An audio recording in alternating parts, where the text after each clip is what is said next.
પ્રવીસમાં વાલાભાઈ તથા બહેનો, આ એક સત્ય ઘટના 1770માં ફ્રાન્સિસ્કો કાસ્ટેલગીની અને એનિબેલ ડેલા ગેંગ કરીને આ બંને છોકરાઓ લગભગ 9-10 વર્ષના ઇટાલીના એક ચર્ચમાં આરાધના શરૂ થવાની હતી અને ત્યાં આગળ બંને રેગ્યુલર આવતા હતા. અમુક વખતે ઝઘડો પણ કરતા હતા અને આજે પણ ઝઘડો થાય છે બંનેને સેક્રેસ્ટ્રીમાં. કે જે એક કહે છે કે હું ડાબી બાજુ ઊભો રહું, બીજો કહે છે હું ડાબી બાજુ ઊભો રહું, એટલે ડાબી જમણી ઊભા રહેવામાં બંનેને ઝઘડો થયો. એમાં ફ્રાન્સિસ્કો ત્યાં મીણબત્તીનું સ્ટેન્ડ હતું, પેલા એનિબેલને માથામાં મારે છે, ઘણું લોહી નીકળે છે ને ત્યાં બૂમો પડે છે એટલે દેવળમાં બેઠેલા બધા અંદર જાય છે. બંને છોકરાને બરોબર ધમકાવવામાં આવે છે, નીકળી જાઓ અહીંથી બહાર. એવામાં ફાધર આવે છે. એ ફાધરે બંનેને થોડું પ્રેમથી સમજાવ્યા, એ કર્યું.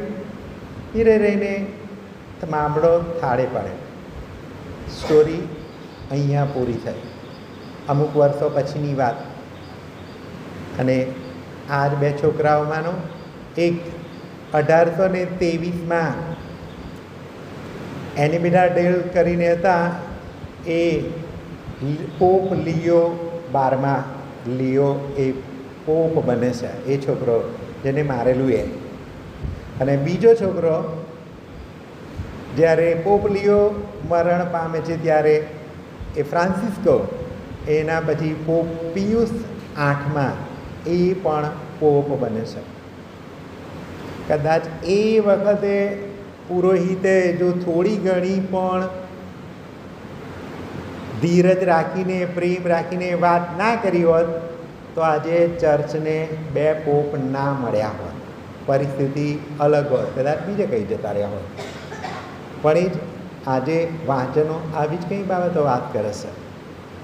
બીજું ઉદાહરણ તો કહું તો 1786માં જોન મારી વિયાની, અને આ પણ જ્યારે અભ્યાસ કરવા જાય છે ત્યારે લાટિનમાં અભ્યાસ કરવાનો, પુરોહિત બનવાનો, ત્યારે એમને શું થાય છે, એમને પણ મનમાં આ લાટિન આવડતું નથી એટલે રેક્ટરને લાગે છે કે એને કંઈ આવડતું નહીં.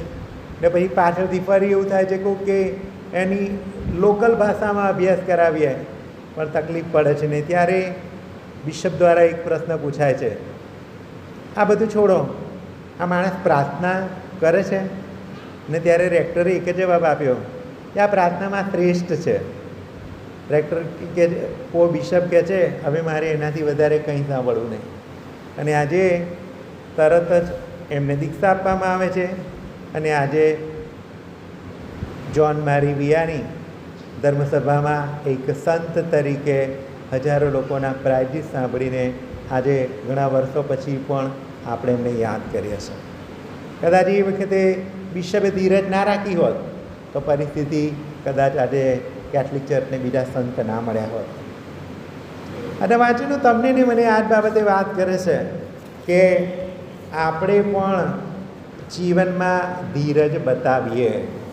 આનું પ્રથમ વાંચન જ્ઞાનવાણીના ગ્રંથમાંથી લેવામાં આવેલું વાંચન. આ ખાસ કરીને એલેક્ઝાન્ડ્રિયા એટલે ઇજિપ્તની અંદર જે યહૂદીઓ રહેતા હતા, એ ખાસ કરીને ધર્મથી વિમુખ થયેલા હતા. અને એટલે એમને સાચો રસ્તો બતાવવા માટે આ ઈસુના જન્મ પહેલાં 100ની સાલની આજુબાજુમાં આ વાંચન લખવામાં આવ્યું. ઘણા બધા કદાચ સલોમોનની વાત કરે છે, પણ સલોમોનના કોઈ શિષ્ય દ્વારા આ વાંચન લખવામાં આવ્યું છે. ને ખાસ કરીને યહૂદીઓને એ જણાવવામાં આવે છે. તો શું કહે છે કે આખી સૃષ્ટિની સાર સંભાળ રાખનાર તારા સિવાય કોઈ બીજો દેવ નથી. એક જ તું દેવ છે ને તું સર્વશક્તિમાન પરમેશ્વર છે. તારે કોઈને કશું પ્રૂફ સાબિતી આપવાની જ જરૂર નહીં, કેમ કે તું સર્વશક્તિમાન છે. એટલે સર્વશક્તિમાન હોય તને સરખામણીમાં બીજા કોઈને કહેવા નહીં કે હું તારાથી શક્તિમાન છું ને એટલે તું સર્વશક્તિમાન છે ને કે જે તારું સામર્થ્ય એ જ તારું ન્યાયનું મૂળ છે. તારામાં જે શક્તિ છે ને એનાથી જ ન્યાય વધારે થાય છે. અને એટલે સર્વ પર પ્રભુત્વ ધરાવતો છું અને તેમ છતાં એટલે જ તું સહિષ્ણુ છે, બધાને તું સહન કરે છે, કારણ કે તને ખબર છે તું સંપૂર્ણ રીતે તું સર્વશક્તિમાન છે ને એ આગળ તું વાત કરે છે. ઘણી વખતે કદાચ અમુક લોકોને શંકા જાય અને એ લોકો તારી સામે એમને ખબર હોવા છતાં પણ એ પડકારવાની વાતો કરે ને ત્યારે તું એમને એ કહે છે તું સીધાદોર કરી દે છે, એમને તું સીધાદોર કરી છે. પણ આગળ વાત કરે છે તારા આવા વ્યવહાર દ્વારા તે લોકોને શીખ્યું છે ધર્મી માણસને માનવતાથી વર્તવું જોઈએ અને પાપીઓને પશ્ચાતાપ કરવાનો અવસર આપી તે તારા સંતાનોને શુભ આશાથી ભરી દીધા છે. અહીંયા વાત કરવામાં આવે છે બહુ સ્પષ્ટ, પશ્ચાતાપ કરવાનો અવસર આપીને તે તારા ભક્તજનોને તારા સંતાનોને શુભ આશા આપેલી છે. અને તમને ને મને પણ એ જ કહેવામાં આવે છે પ્રભુ દયાળુ ને પ્રેમાળ અને સાથે સર્વશક્તિમાન છે, તેમ છતાંય આપણી સાથે દયાથી વર્તે છે, પશ્ચાતાપનો આપણને ચાન્સ આપે છે. દરેકને જો ઘણા સંતોના જીવનમાં જો તમે એટલે શરૂઆતમાં 2-3 વાત કરી એ લોકોના જીવનમાં જો પ્રભુએ એ પશ્ચાતાપનો સમય ના આપ્યો હોત, કદાચ એમને યુટર્ન મારવાનો સમય ના આપ્યો હોત તો કદાચ પરિસ્થિતિ અલગ હોત. પણ પ્રભુ એ ચાન્સ આપે છે. કદાચ ઘણા બધા ને સંત પાઉલ ખોટું કરતો હતો, સંત પાઉલને પણ યુટર્ન મારવાનો અને એને પછી આજે એ સંત પાઉલ ખ્રિસ્તી બને છે ને ત્યાર પછી આખા 13 પત્રો નવા કરારના 13 પત્રો એણે લખેલા છે. એને પ્રભુનો એક અનુભવ પરિવર્તન લાવી દીધું. ઘણા બધાના જીવનમાં ક્યાંક ને ક્યાંક પ્રભુ આ જ કરતો રહેશે. અને ત્યારે તમને ને મને પણ એ કહે છે કે હું પ્રભુના પ્રેમની અને ધીરજ એક વસ્તુ છે, મને જે ચાન્સ આપવામાં તક આપવામાં આવેલી છે એનો ઉપયોગ કરીને યુ-ટર્ન મારીને પ્રભુ તરફ પાછો વળવું અને સાથે સાથે કદાચ મારે જ્યાં દયા બતાવવાની છે, મારે જ્યાં ધીરજ રાખવાની છે, કોઈકનો નિર્ણય તોડવામાં, કોઈનો ન્યાય તોડવામાં, કોઈના ઉપર બંદૂક તાકવામાં, કોઈકની નિંદા કરવામાં, આ બધી જગ્યાએ હું પણ થોડી ધીરજ રાખું. કદાચ કાલે એમાં પરિવર્તન આવે. એ આજનું પ્રથમ વાંચન. આજનું બીજું વાંચન અને એ રોમના ધર્મસંઘ પરના પત્રમાંથી લેવામાં આવેલું વાંચન. ખાસ કરીને શરૂઆતમાં જે યહૂદીઓ કે જે ખ્રિસ્તીઓ બન્યા છે એમના પર ઘણા અત્યાચારો થતા હતા અને એટલે એ નિર્બળ બની જાય છે, નિરાશ થઈ જાય છે. અને ત્યારે સંત પાઉલ એમને કહે છે પવિત્ર આત્મા આપણી નિર્બળતામાં આપણને મદદ કરે છે.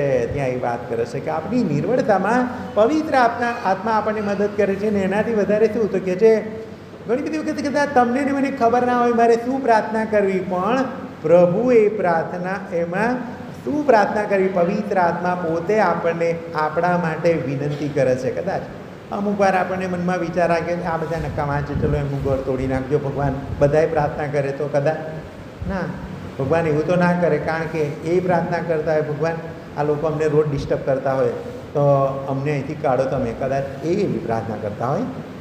ભગવાન આપણે બધા ભગવાનના સંતાનો છે. કદાચ ખબર ના હોય, ગમે તેવી પ્રાર્થના દરેક વ્યક્તિ કરતો હોય, બધાની પ્રાર્થના કદાચ ના સમજવામાં આવે એટલે શું પ્રાર્થના કરવી ખબર નહીં. પ્રભુ એ જ કહે છે બસ તમને અમુક વાર ખબર ના હોય, ઘણી બધી પ્રાર્થના, માણસની પ્રાર્થના એટલે તું આવીને ભગવાન તારો આભાર અને હવે લિસ્ટ રજૂ કરું છું, આ લિસ્ટ તું આપજે, હંમેશા એ જ રહેશે. ઘણી બધી તમારી કે મારી આપણે બધા સેમ છે. દરેક જગ્યાએ આપણે પ્રાર્થનામાં લિસ્ટ જ આપતા હોય, ભગવાન આજે મારા દીકરાનું સારું કરજે, મારી દીકરીનું સારું કરજે, મારું વહુનું આમ કરજે, મારું આવું કરજે, મને આવું કરી આપજે. બસ એક લિસ્ટ દરેકના માટે હોય. ત્યારે એ પ્રાર્થના એટલે પવિત્ર આત્મા સંત પાઉલ કહે છે આપણે શું પ્રાર્થના કરવી કે શું જે નથી ખબર પડતી એમાં પવિત્ર આત્મા આપણને દોરતો રહેશે. એટલે ઘણી બધી વખતે કદાચ આપણું જીવન પવિત્ર આત્માને અર્પણ કરે કે પવિત્ર આત્મા તું મને ફાવે ત્યાં લઈ જજે, તું મને ફાવે ત્યાં દોરતો રહેજે. અને ત્યારે ચોક્કસ આપણે પ્રભુના આશીર્વાદિત પામેલા દીકરા દીકરીઓ બની શકીએ છીએ. આજનો શુભ સંદેશ અને માતિકૃત શુભ સંદેશ, ત્યાં ઘણા બધા દ્રષ્ટાંત કથાઓમાંની આ એક દ્રષ્ટાંત કથા કે ઈશ્વરના રાજ્યને આવી ઉપમા આપી શકાય. એક માણસ ખેતરમાં બી વાવવા ગયો. આજે ઘણી બધી વખતે બી વાવનાર કોણ છે? પ્રભુ છે. ઘણી બધી વખતે કદાચ આપણા જીવનમાં પણ કદાચ આજે મારા દ્વારા કે બીજા દ્વારા કે કોઈકના કોઈક દ્વારા પ્રેરણા પ્રભુ આપતો રહેશે, પણ કદાચ શૈતાન આવીને કે જે એનો દુશ્મન આવીને તો શૈતાન આવીને ઘણી બધી વખતે એની સામે વિરુદ્ધની વાત કરી જાય, નહીં આમ નહીં લે આમ કરજે ભાઈ, ફાધરે કહું કે ધીરજ રાખે, કે ધીરજ રાખવાની જરૂર નહીં, ધીરજ રાખીએ તો કદાચ પ્રોબ્લેમ થાય. ઘણી બધી બાબતો કદાચ મનમાં વિચાર આવે. ફાધરે ભલે ને ધીરજ રાખવાની કે આપણે ધીરજ રાખવાની જરૂર નહીં, કદાચ બીજા લોકો આવીને શીખવાડી જાય. અને એટલે કદાચ ઘણી બધી વખતે આપણા જીવનમાં આ પરિસ્થિતિ બને છે. ત્યારે સૌ પ્રથમ બાબત, ઈશ્વર એ આપણા જીવનમાં કંઈક નવું કરવા માટે પ્રયત્ન કરતો હોય અને ત્યારે શૈતાન આવીને આ કામ કરે છે. અહીંયા જે દૃષ્ટાંત આપવામાં આવે છે એ દૈનિક જીવનનું ઉદાહરણ છે. ત્યારે કદાચ અત્યારે લોકો, દુશ્મનો, ઘણી બધી વખતે ઇંગ્લિશમાં જે દાર્નેલ શબ્દ વાપરવામાં આવે છે, એક જ પ્રકારનું ઘાસના, એ ઘઉંના જેવું જ ઘાસ છે, એના ઉપર એવા જ કણસલા બેસે છે. પણ માણસ જો એ ખાય તો માણસને ઘણી વખતે વોમિટ થાય કે ઘણી વખતે ઝાડા થઈ જાય. ને આ પ્રોબ્લેમ શું છે? એટલે આ પરિસ્થિતિ ના થાય. એટલે અમુક વખતે દુશ્મનો આ કરે કે એને ખેતર એનું બગાડી નાખવું, એણે આ રોપ્યું છે ને જેને આવું કરી દઉં, એટલે આ કરતા થાય. એટલે એ શું, એ જ ઉદાહરણ આપે છે. અત્યારની પરિસ્થિતિ કદાચ માણસ કદાચ ત્યાં રહેતો હોય, કદાચ સીસીટીવી કદાચ મુકાઈએ કે વસ્તુ, પણ દુશ્મન એનું કામ કરતો રહેશે. ને ત્યારે આગળ સરસ વાત કરે છે કે ઘઉં અને ઘાસ, પછી એમને સમજાવવામાં આવે છે, પેલો આવીને કહે છે કે માલિક, આપણે તો મોટાભાઈ ત્યાં ખેતરમાં તો આપણે ઘઉં નહોતા રોપ્યા, તો આ પેલું ઘાસ કેમનું ઉગી નીકળ્યું છે? ત્યારે એ વાત કરે છે, ઘણી બધી વખતે કદાચ આ કામ દુશ્મનોનું હોઈ શકે. અને એટલે આજે આ વાંચનમાં તમારે ને મારે પણ એક વસ્તુ બીજી એ પણ જોવાની છે કે જ્યારે હું પ્રભુના માર્ગે ચાલું ત્યારે મારા જીવનમાં દુશ્મનો કોણ કોણ છે. હું આજુબાજુના દુશ્મનોની વાત નહીં કરતો, ખાસ કરીને પ્રભુના માર્ગે ચાલવામાં મને કોણ દુશ્મનરૂપ થાય છે, આ દરેક વ્યક્તિએ સમજવું જોઈએ. ઘણી બધી વખતે કદાચ એમાં કોણ મને ખલેલ પહોંચાડે છે. ઘણી બધી વખતે કદાચ અમુક પતિ પત્ની સરસ રીતે બેઠા હોય, બહુ સરસ રીતે, કશી પ્રોબ્લેમ નહીં. અમુક લોકો કદાચ બેઠા બેઠા એકબીજાને હળી કરતા હોય, અમુક વખતે બહેનપણીની જોડે પણ બેસીને હળી કરતા હોય. ત્યાં વાત કરવાની હોય તો બેઠા બેઠા અહીં પ્રણામ માર્યા, ગુડ ચાલતી હોય તો ત્યાં બેસીને પાછળ આપણી ઘૂસપૂસ ચાલતી હોય. કદાચ આ દુશ્મનોનું કામ હોઈ શકે છે કે મને પ્રભુ તરફ જવામાં બ્રેક મારવામાં આવતી હોય, મને પ્રભુ તરફ જવામાં બ્રેક મારવામાં આવતી હોય. અને એટલે દરેક વ્યક્તિએ સમજવું કે મને પ્રભુ તરફ જવામાં મને કોણ રોકી રહ્યું છે, કે મને કોણ ડિસ્ટર્બ કરે છે. કદાચ સારા બી આવે એની ઉપર તરત વધારે કોણ ખોટા બી આવીને મારા જીવનમાં આવી જાય છે, એ આપણે વિચારવા જેવો પ્રશ્ન છે. અને ત્યાર પછી એ કહે છે, પેલો માલિક કહે છે, ઘઉં અને ઘાસને ભેગા થવા દો, જોઈએ છેલ્લી ઘડીએ આપણે જે પહેલાં ખાસ કરીને જે ઘાસ છે, જંગલી ઘાસ પહેલાં ભેગી કરીશું ને ત્યાર એમને બાળવા નાખીશું ને ત્યાર પછી આપણે ઘઉં ભરીને ઘઉંને કોઠારમાં ભરીશું. કદાચ છેલ્લી ઘડીએ છેલ્લો સમય આવે ત્યારે તમારા અને મારું પણ કદાચ આ જ કરવામાં આવે, આપણા સૌનો આ જ નિર્ણય કરવામાં આવે.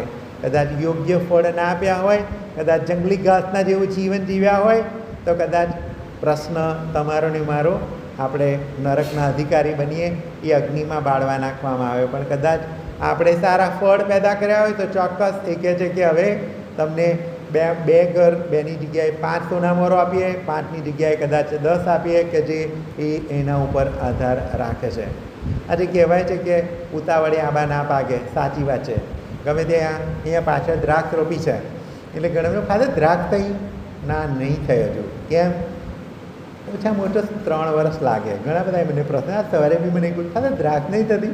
એ દ્રાક્ષનું સિઝન ડિસેમ્બરમાં આવે છે એક વાર, અને બીજું કે હજુ એ મેચ્યોર્ડ નહીં થઈ, હવે 3 વર્ષ થાય છે, કદાચ આ ડિસેમ્બરમાં થાય.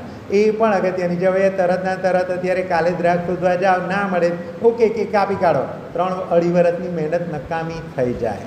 અને એટલે ધીરજના ફળ મીઠા, ખબર નહીં મીઠી થાય કે ખાટી થાય, પણ ધીરજ રાખવી એટલી જ અગત્યની છે. કદાચ ધીરજ ના રાખીએ તો અમુક આ પ્રોબ્લેમ થાય. લાલ લાઇટ બતાડી હોય અને પછી ત્યાં એન્ટ્રી પાડવા જઈએ તો પછી ખબર નહીં બીજું વાહન આવી અને ડેશ કરીને જાય તો પછી ત્યાં આપણી બીજી જગ્યાએ એન્ટ્રી હોસ્પિટલમાં મળી જાય. અને ત્યારે આજે બહુ સ્પષ્ટ સંદેશો આપવામાં આવે છે કે ધીરજ રાખીએ. અને પ્રભુ એમને એમ કહેતા નહીં, એ કરે છે. તો પીટર 3 વાર નકાર કરે છે, તેમ છતાંય ઓકે કમ, આજે સંત પીટર તરીકે એને યાદ કરીએ છે. પેલા યહુદાની ખબર હતી કે આવો લુચ્ચો છે, આ મને દગો દેવાનો છે, મારવા સુધી પહોંચાડવાનો છે, મરવા સુધી પહોંચાડવાનો છે, બરાબર. પણ તેમ છતાં okay come on let see, સાથે જઈએ. ખબર નહીં આજે પ્રભુ તમને ને મને એ જ પ્રેરણા આપી રહ્યો છે. આપણા જીવનમાં પણ કદાચ એવી પળો હોય જે મારે કે તમારે ધીરજ બતાવવાની જરૂર છે, બીજાઓ પ્રત્યે સહિષ્ણુ થવાની જરૂર છે, બીજાઓને સહન કરવાની જરૂર છે. પ્રભુ પાસે કૃપાના આશીર્વાદ માગીએ કે આપણે પણ ધીરજ રાખીને પ્રભુના સાચા દીકરા દીકરીઓ બની શકીએ. પિતા અને પુત્ર અને પવિત્ર આત્માને નામે આમીન.